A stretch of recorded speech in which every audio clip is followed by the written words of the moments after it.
What's up, everybody? DJ Bucky back here. Move the sticks as we get close to the college football playoff as well as the NFL's final regular season week. It's getting interesting. Buck, how you doing? Man, I'm great. You talk about interesting. Interesting is everything that's going on in football right now.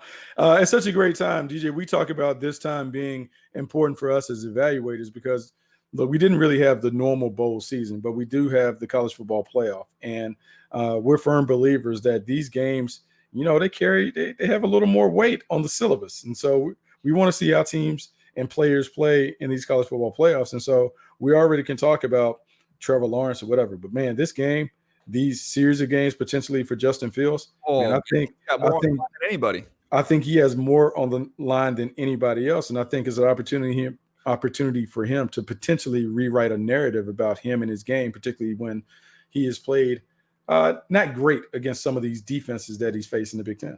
I mean, I think the number one QB spot has sailed. I think that ship sailed, but I think that number two is very much he's fighting it off. It's him and Zach Wilson duking it out. And Trey Lance. I don't want to discount Trey Lance, but I think Zach Wilson is the hot name, and you're seeing this buzz about him, particularly coming off of how they played, the show that he put on in the bowl game, where he looked like the game was very easy to him. He is a natural thrower. He has the athleticism that you look for. And I think that people are going to look at him and say, hey, you know what?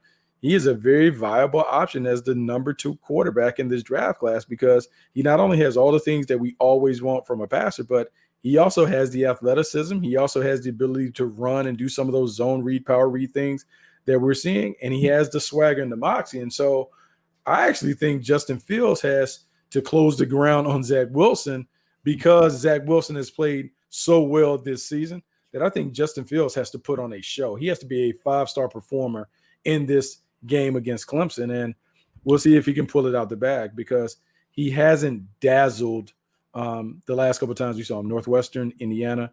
He has to put on one of those show-stopping performances. Yeah, it's gonna be fun to watch, man. I'm looking forward to those games. We'll get into a little bit more of that on the college side here in just a second. We're also going to talk about some of these playoff games, but want to start here at the top where we left off on the previous episode because you teased it a little bit, talking about the Dwayne Haskins situation, him being released, and the lesson that you can learn from it. So why don't you pick up where you left off? Yeah, so Dwayne Haskins, 15th overall pick, 2019 class. I mean, it's like yesterday he was drafted, and here's the thing about Dwayne Haskins, and before we can talk about quarterbacks and the physical part of it, I think it's important that we let the viewers into like how internally the quarterback is viewed. The quarterback is viewed as the CEO of the operation. Outside of the head coach and general manager, the quarterback is the most important person. His voice, his actions, everything resonates. He is representative of the franchise every time he walks out. Not only on the field, but what he does in public. And so when we talk about that, and look, we're not privy to some of the things that teams are in terms of being able to sit down and really dig into the background, talk to the player over and over again, and really get a sense of how much he really wants to put in. But I will say this about the quarterbacks and the quarterbacks that succeed. The quarterbacks that are the best are the ones that are the hardest workers on top of being the most talented. Like they are the first one in, the last one out. They don't take Tuesdays off. There are no off days for the quarterback. When you're the quarterback in the National Football League, there are no off days, and they're long hours, and you're sacrificing a lot of things to be successful. When I'm sitting across from you as a scout, my job is to figure out, do you really have that in you? Like you can tell me one thing, but do you really have that ability to do all the stuff that is necessary to be the franchise quarterback over and over and over again when you're the quarterback of a bad football team? Are you willing to make those sacrifices? Because you have to do all of that stuff just to have a chance of being successful. It doesn't guarantee success, but just to have a chance. And I think as we talked about in that last episode, we talked about Tatis and his love for the game and going and playing winter ball. My quarterback has to do the same stuff. He has to be willing to do the same stuff, do all the dirty stuff to give himself a chance to be successful. And I think what I've learned. Think about Tom Brady, Buck, with his shoulder pads on the beach when he's on vacation. Think like that's what it is, DJ. And let's think about like Cam Newton going to New England, and it hasn't worked out, and people are taking him to task because he hasn't played well. He hasn't played up to what we wanted him to do. Physically. Right, he's broken. But listening to him talk about the routine, we saw when you watched the game, it talked about he gets up, he's over at the facility 4:30, 5 o'clock. He doesn't go to sleep till 11:30. He hasn't seen his kids in 3 months or whatever. And he's talking about, man, it is hard to put in all this work and not get the results that you want. But that is just an example of the work that a starting quarterback To give a chance. in just to have a chance of being successful.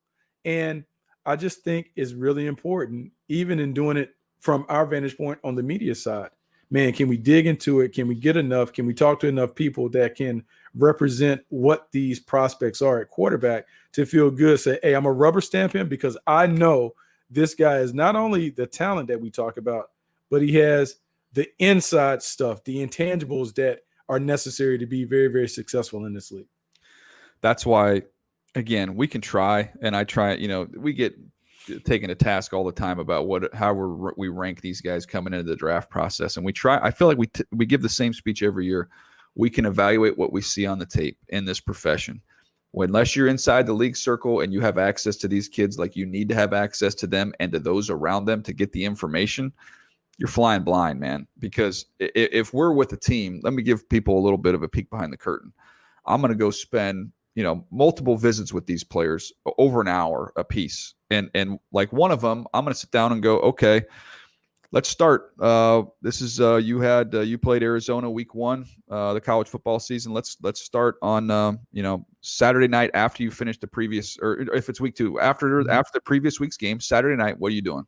Okay, walk through it. You watching it? Do you do anything? Oh, you just go out to dinner. Okay, you go. Okay, Sunday morning. What time you wake up? What's your routine? What are you doing for treatment? What are you doing for tape? Like, walk me through every minute of your week. I want to know what your preparation has looked like. We can't do that on the media side of things. No, we can't do it, but I will give an example because remember, I think we took Joe Burrow through that process. And I think Joe Burrow walked us through what his preparation was. He talked about, well, I'm taking online classes, so I'm able to just really live at the facility. I'm able to come in here. I'm able to go do my treatment, do whatever football obligations that I'm able to really live in the film room and really study and digest and dissect all of those other things that I need to do to prepare. You then talk to the other people. Well, who are some of the guys that you've solicited as your mentors to kind of help you along the way? Have you reached out to anybody? What did you learn from them in terms of preparing? That stuff really, really matters. And then to go further, because you talked about being able to sit down with a prospect like we would if we were scouts. You said you would sit down with them a couple times throughout the course of the process. But, the other thing that we would do, DJ, we would go and we would dig up their high school coach and talk to the high school coach. We would talk to the high school guidance counselor. We would talk to some other administrators in the building in high school. We would do the same thing at the collegiate level. Academic counselors, people that are around them. What are they like? How do they carry themselves? When do they show up in class? What are their grades like? What do they do? I'll use Justin Herbert. Like, people kind of laugh, right? Because now everybody wants to jump on the Justin Herbert train. Oh, well, I knew. No, it wasn't like that. We had this conversation. We both had some concerns and we paused a little bit about, man, I don't know, this and that. But then the pro day, DJ, I was like, man, typically we would be really excited about a guy who has a 4.0 in a very difficult and challenging degree or major, who also is a 3-sport athlete in high school, who also signed up to go to a 4-8 team and turned them around to be a Rose Bowl champion.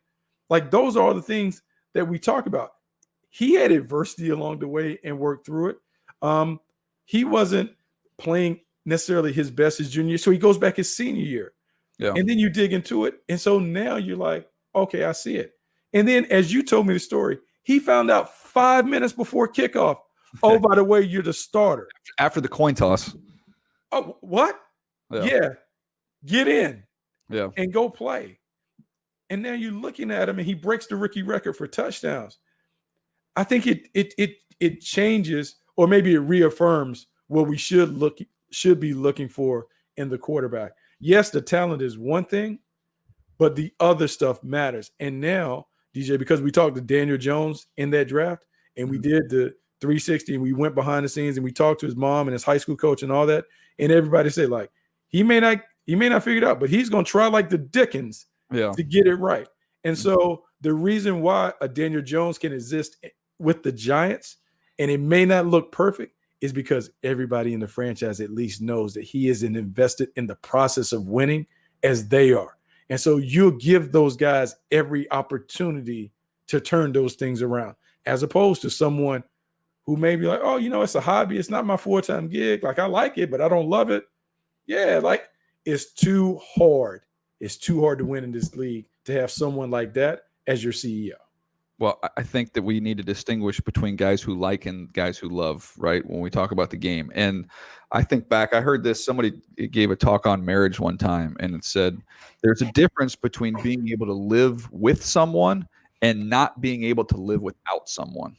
That is absolutely true. And I'm like, that's it, man, because it's like, live with someone. Okay, that can work. Like, we can exist, we can coexist, that can work. But not like, man, you take this away from me, I don't even know. I mean, that would crush me if you took this away. I can't live without this. And there, those quarterbacks are right. Like, if you take the game away from them, man, I'm not saying that you don't want to be, so we're saying it in relative terms. Yes, we're saying it in relative terms. I see myself working as a salesman. You know what I mean? Like, this is everything to me, and I can't imagine this ever being taken away from me. And I'm going to do whatever I can to protect it. That, to me, is the kind of commitment that you need. And it, just so everyone understands, quarterbacks are held to a different standard than everybody else on the team. Yeah. And so when we can look at some guys who can go and do like the brand building and some of the other stuff, and they can be out and doing all that other stuff as position players, like, that's great, but there's not the same level of expectation that is put on them as opposed to the quarterback.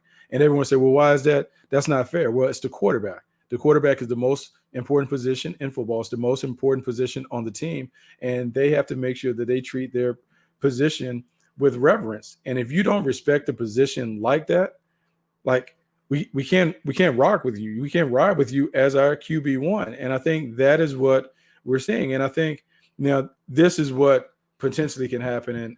And I'll say this, like, Justin Fields will get a little bit of the backlash on the Dwayne Haskins thing. Some of that is due to the Ohio State. Yeah, it's not fair.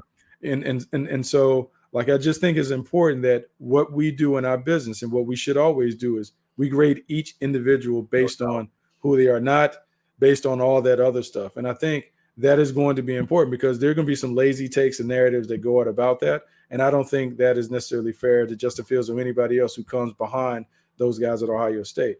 But I think it is important that there's going to be a heightened awareness of how much do you love it? Mm-hmm. Do you really love it? And how important is it to you? I will say, for those guys that came back, because Justin Fields and Trevor Lawrence both had the opportunity to opt out and not play, I think that speaks volumes about their love of the game and their teammates. And so I want to finish that thought. I didn't mean to interrupt you there, Buck. No, that's good. I'm just the thoughts going through my head here, because I know we both love this documentary so much. So I want to just go back and role play it real quick, because I'm going to give you the line of the trainer, and you can give me the Michael Jordan response. They just lose a painful series in the postseason. The trainer's getting ready to go on a little bit of vacation after the games, getting his plans together. Hey, Mike, just give me a heads up, man. When do you want to start working out again? When should we get together? And Michael Jordan said, what? I don't know. What did he say? Tomorrow? Tomorrow. But I think that's Are you serious? Like that? Oh yeah. Like that. That's different, man. That's just different. And that's to obviously be the greatest basketball player of all time, took that type of commitment. But to play the quarterback position, it's the closest thing we have to that. Like, that guy has to be more committed than anybody else on your football team. It has to be. And so I will say this, especially given the reverence to the late great Kobe Bryant. Like, we're looking for people who have the Mamba mentality, right? It's an obsession. It's an obsession to play the game and play the game at a high level. You talked about, it's one thing to live with it. It's another thing to be like, I can't live without it. Like, that's how it has to be. And we can talk about these quarterbacks. And when you look at, like, man, Drew Brees has 11 broken ribs and a punctured lung, but he couldn't wait to get back onto the field. Like, that's the level of commitment that you're talking about. Tom Brady in his 40s, when he has all the money in the world, all the things in the world, supermodel wife, family, like, every reason to be done with it. But here he is, you talk about being on the beach, throwing the ball in his pads. That's how it has to be, DJ. You have to be obsessed with it. It has to be the thing about it. And I'm looking at Mark Brady put in the comments. Michael Jordan, look, I don't have to do this. It is who I am. And that is it. I want that person to be like, no. I'm the QB1. Mm-hmm. This is what it's about. And so I think that's the lesson that I will learn from. And I'm not saying that Dwayne Haskins can't turn it around, and I'm hoping that he can. But I'm saying all the optics and the narratives and stuff, he is going to have to work as hard as he has ever worked to get back some of what was lost when he was let go from the Washington football team. And we will see really how much he really, really loves it now that he's down and out. Yep, it's very true. All right, I'm going to give you the list of these games in the AFC. Just pick one if there's one that jumps out to you that you're intrigued by. It's weird because some teams are going to be sitting guys. You know, I've already heard that Mason Rudolph's going to be starting for the Steelers. So Steelers, Browns, Ravens, Bengals, Dolphins, Bills, Jags, Colts, Titans, Texans. Any of those get your interest there? The Browns get my interest, right? Because this is going to be a difficult game. It's going to be a challenging game for the Cleveland Browns. Coming off the loss to the Jets, understanding what's at stake, they're playing a rival that has really kicked them around. And even though the backups will be on the field, the backups will see this as an opportunity for them to play. And Mason Rudolph being the starter, you don't get Big Ben.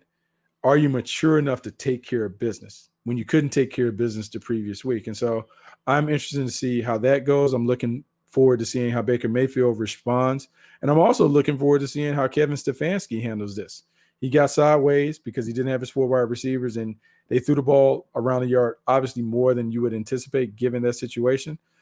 How do the Browns handle the pressure that will be on them? Because, DJ, I can say this, going back to 96 when I was the Jacksonville Jaguars, we just needed to beat the Atlanta Falcons to get into the playoffs. And we had gone on a 6-game run. We had won a ton of games, and we had backed ourselves into all we had to do is win, and we're in. Yeah. The pressure that you feel in that game against a team that has really nothing to play for is different. How do the Browns handle the pressure of having to win to get in? I can go back to the last time the Browns had double-digit wins because I was there in 2007. And there was a 10-6 team, Cleveland Browns, did not make the postseason.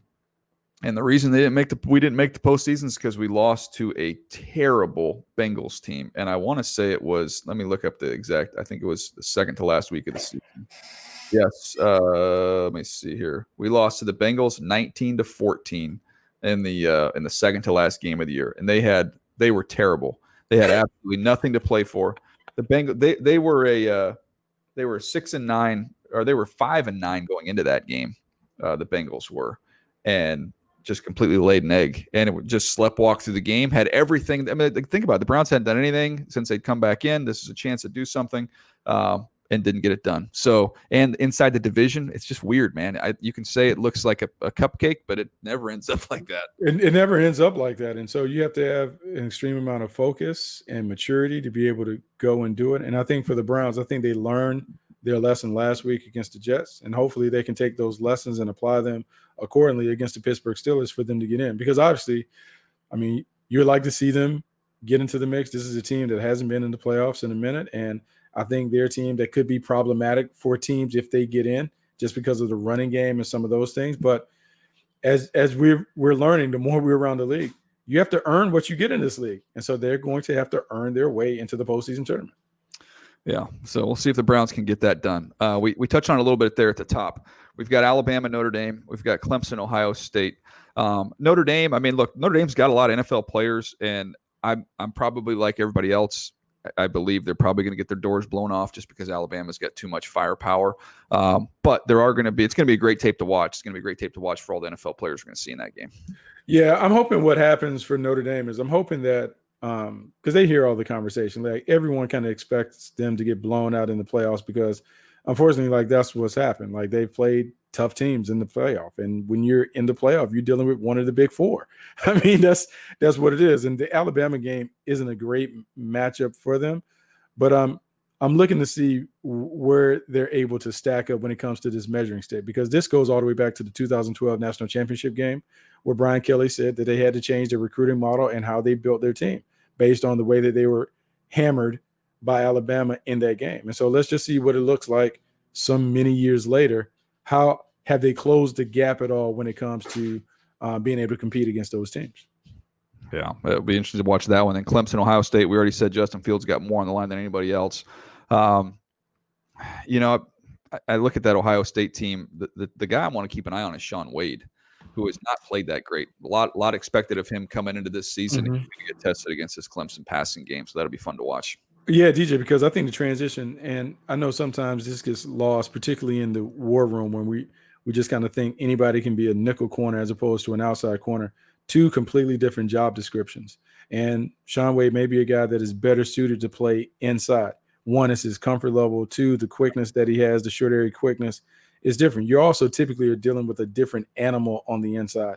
Maybe not necessarily a bigger, more physical guy, maybe a quick guy, and he's able to shadow, and the physical challenges kind of work in his favor. Whereas on the outside, sometimes, man, you deal with those big monsters that can move you around and get you off the spot. There's a different set of techniques that are required.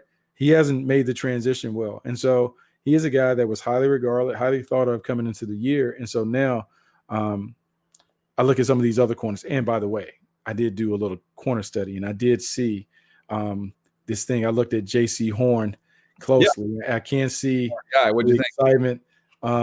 Look, man, he's a son. J.C. Horn is the son of a former teammate of mine, Joe Horn. We were together in Kansas City. And interesting, everyone would think about Joe Horn being the wide receiver. I know that Joe Horn was also a defensive back in Kansas City. They practiced him at defensive back, and maybe he shared some of those things that he learned in individual with his son. Because when I look at his son is really complete in terms of when I watch him. I think the one thing to divide it, because typically cornerbacks kind of come in two categories. They're the shutdown variety or they're the ball hawk variety, meaning shutdown guys are typically nose to nose. They can press. They do a great job putting their hands. They're physical. They do things. Your ball hawks are typically guys that like to play from off. They can vision, include a quarterback or whatever. Yeah. JC is a little different because he can do a little bit of everything. He can go up and challenge you. He can play off. He is very explosive in terms of getting to the break point. And I think he is a very physical tackler. I think that is very, very impressive. The game against Auburn is one that shows up. He plays. And so he's a really good player. But I think what's unique this year in the cornerback class, the number of bloodlines and sons. Elijah Molden is the son of Asante Samuel Jr., Pat Surtain II. There are a lot of guys that are hoping to carry on the family business. And there are a lot of good players. Trey off the diamond, man. We got to get Trey off the diamond and throw him back there in the second. No parts of it. He wants no parts of it. He thinks it's a little weird that small guys. He wants no part of it. Trey is content to stay out there in the outfield with his double set of batting gloves and spitting sunflower seeds and all that other stuff and talking about my son. But I do think it's interesting. And I had a chance to go back and look at Caleb Farley. I'm a Caleb guy. I think because out of sight, out of mind, you can tend to forget how good a player is. I went back and actually looked at the notes that I wrote on him from last year, like the preseason study. And I'm like, man, this is a good player. He has instincts. I still believe he's more of a guy that is probably better for me, kind of like the Xavier Rhodes comparison. I think Xavier Rhodes has been really good in Indianapolis system because now he can play some man, but like some zone, some eyes, some vision, some physicality, some tackling. I think he has a lot of that. And I think he's a very, very solid player. It's going to be interesting to break down all these cornerbacks. I think this class is very, very, it's very good. I don't know if it has like that top five player, but I think it is really loaded with first round guys that you feel great about if you pull the card. Yeah, that's why I'm hoping, look, we'll see what happens. We assume that Alabama will win. If they do, let's get a chance to see Pat Surtain get up against the wideouts he would see, and whoever comes out of Clemson, Ohio State would be a lot of fun. That'll be fun. Oh, yeah. Yeah, you want to see that. You want to see him. All right. Anything else you want to add before we jump out of here, Buck? No, that's it. Oh, I think, DJ, it's really important. I think we should pay attention to the running backs. I think in the playoff, look at the running backs. Travis Etienne, people talk about. Najee Harris has been getting some attention. Let's look at those guys and see where they stack up because it's easy to fall in love with the quarterbacks and pass catchers.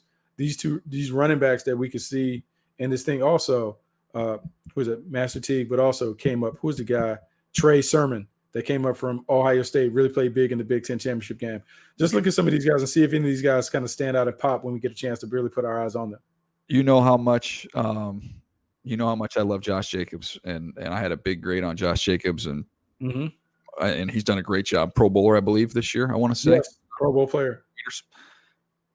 I like Najee better, so we'll get to that. We can talk about that because I like him. Now I will say, full disclosure, I've seen him. He hasn't even scratched the surface in terms of how he can catch the rock out the backfield. Yeah. It's uncommon to see a big guy that can run routes like he can. He's a route runner. He's different. It'd be exciting to talk about him as we get closer to the process. Reminds me a lot of Matt Forte. He's not as fast as Matt Forte. That is a good comp. That is a great comp. Because Matt Forte being a big guy that could catch the ball and run routes, that is a great comparison, Matt Forte and Najee Harris. Yeah, we'll look forward to those games. We'll have you covered here on the recap once we get a chance to watch them. But that's going to do it for us today. I want to wish you guys all a happy new year here, and we look forward to catching up with you soon here on Move the Sticks. We'll see you then.